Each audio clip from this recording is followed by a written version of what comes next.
शांति निकेतन में पश्चिम बंगाल पर्यटन विभाग के टूरिस्ट लॉज में शांति वितान नाम है इसका। और यहाँ से मैं जाऊँगा नानूर, बीरभूम ज़िले में है नानूर। और आपको याद होगा करीब 22 साल पहले वहाँ सीपीएम कार्यकर्ताओं ने 11 भूमिहीन मजदूरों की गला रेत कर हत्या कर दी थी और उस धरती को लाल कर दिया था। यहाँ प्राकृतिक तौर पर मिट्टी लाल है, लेकिन उस दिन उन खेतीहर मजदूरों के खून से लाल हो गई थी। अब रामपुर हाट में हिंसा की ताज़ा घटना ने एक बार फिर नानूर को प्रासंगिक कर दिया है। तो मैं 22 साल बाद एक बार फिर नानूर जाकर देखता हूँ कि वहाँ लोग क्या सोचते हैं और क्या है वहाँ की तस्वीर। हम निकल रहे हैं शांति निकेतन से नानूर, उस गांव की ओर सूचपुर, जहां 22 साल पहले 11 लोगों की हत्या हुई थी।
मैं इस समय पश्चिम बंगाल के बीरभूम ज़िले के नानूर सब डिवीज़न के सूचपुर गांव में हूं।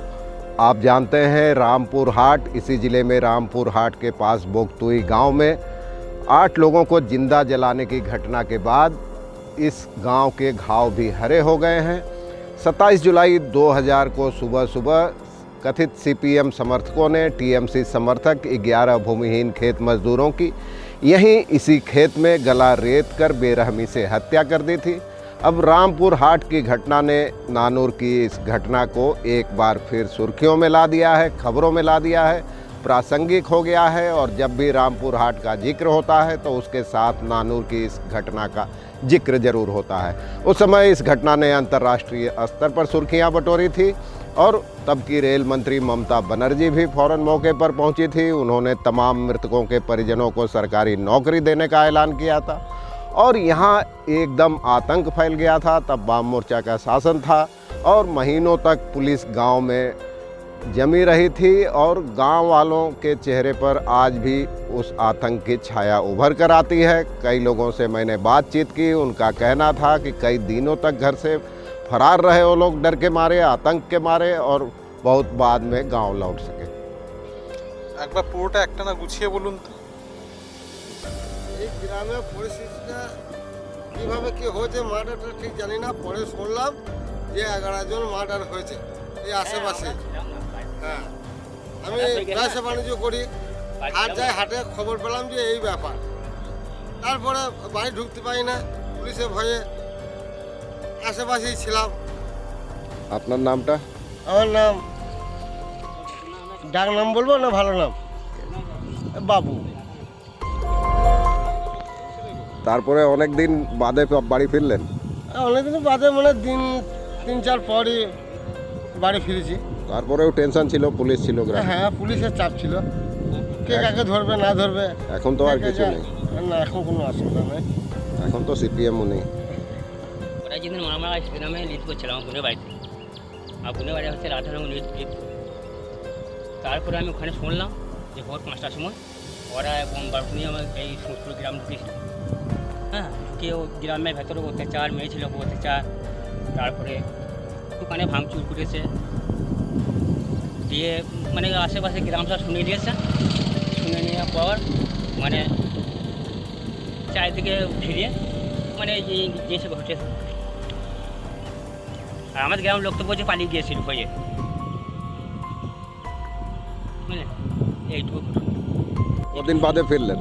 যে কদিন বাদে? তারপরে ওই যখন মানে ঝামেলা মরলো, তারপরে তার আগে তো আমি আসতে পারিনি, খেতে খেতে সব চলছে। সবাই ভয় ছিল, সবাই ভয় ছিল না, পুলিশ ছিল। পুলিশ ছিল। ঘরবাড়ি কি ক্ষতি হলো, মানুষের কি ক্ষতি হলো একটু বলুন। মানুষের ঘরে মানে মেয়ে ছিল অত্যাচার করেছে, তারপর দোকানে মানুষ সব দোকানে করে দিয়েছে, এইসব হয়েছে।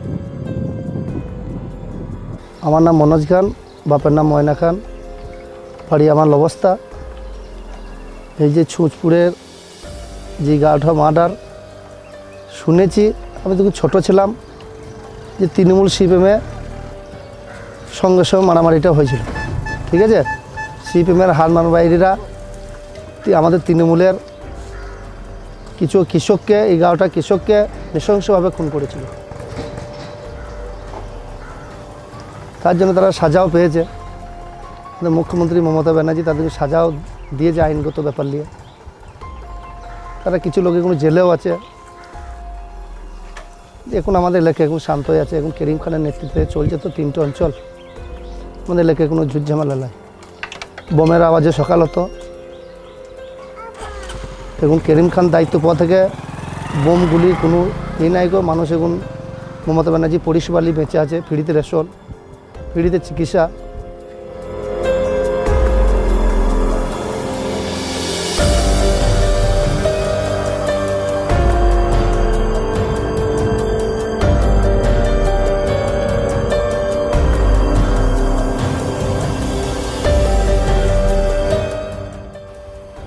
আমার নাম প্রদীপ শেখ, সুঁচপুর গ্রামে বাড়ি। হঠাৎ সিপিএম আর টিএমসি মধ্যে লড়াই হয় মাঠের মধ্যে লড়াই হয়। আমরা ছোট ছিলাম তখন শুনেছি, বাপ মায়ের কাছে শুনেছি যে এই ব্যাপার হয়েছে। আমরা তখন হয়তো আমাদের বাইরে চলে গিয়েছিল লড়াই সময়, গোটা গ্রামের লোক বাইরেই ছিল, তখন গ্রামে কেউ ছিল না, সব অন্ধকার। লড়াইতে অ্যাকচুয়ালি কি হয়েছিল?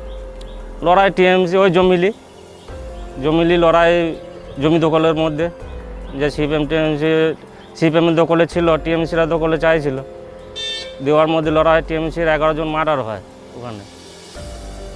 আর সিপিএমের লোকরা তখন আমাদের গ্রামের এগুলো সব সিপিএমই ছিল, আশেপাশে যেটা সব ছিল সব সিপিএম ছিল। তাদের কি শাস্তি? তাদের ওই মমতা ব্যানার্জি দিয়েছে শাস্তি, সরকার দিয়েছে, যাবজ্জীবন জেল দিয়েছে, কিছু লোক মরেও গিয়েছে। ওইগুলো আমরা দেখলাম, আমাদের দেখতাম গ্রামেই 2 জন মরল। আমার নাম তাজকিরা বিবি। 27শে জুলাই 11ই শ্রাবণ, ওই দিন আমাদের গ্রামে তৃণমূল এবং সিপিএমের একটা জমি নিয়ে কেন্দ্র করে নবস্তা মাঠে সংঘর্ষ হয়। সেই সংঘর্ষের মধ্যে 11 জন, দুঃখজনক ব্যাপার, 11 জন মারা যান তৃণমূলের কর্মী। তো তারপর গ্রামে পুলিশের 6 লাখ, আমরা মহিলারা প্রাণের ভয়ে গ্রাম ছেড়ে চলে গিয়েছিলাম। তারপর এবার যারা পার্টিগতভাবে ছিল তাদেরকে যাবজ্জীবন জেল দেওয়া হয়েছে, এখনও তারা জেলেতেই আছে এই পর্যন্ত।